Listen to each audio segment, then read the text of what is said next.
Sri Lanka's Finance Minister Ali Sabry said on Friday that the country had no alternative to restructuring its debt as it faces a crippling economic crisis and a political turmoil.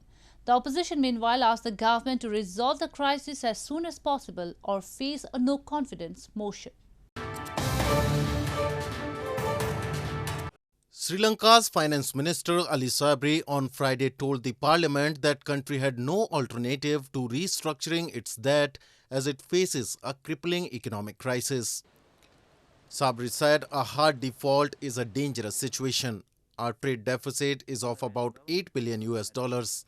Political stability was necessary as the country prepared to start talks with the International Monetary Fund this month.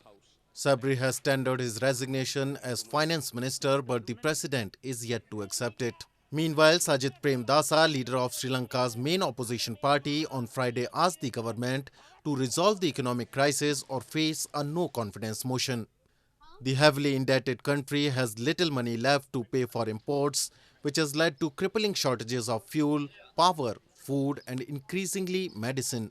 380 rupees earlier, but now it's 625, and the imported milk is almost 800 rupees or even more for the 400 grams. 400 grams, and there are people who are selling them for even 1000 rupees in black market.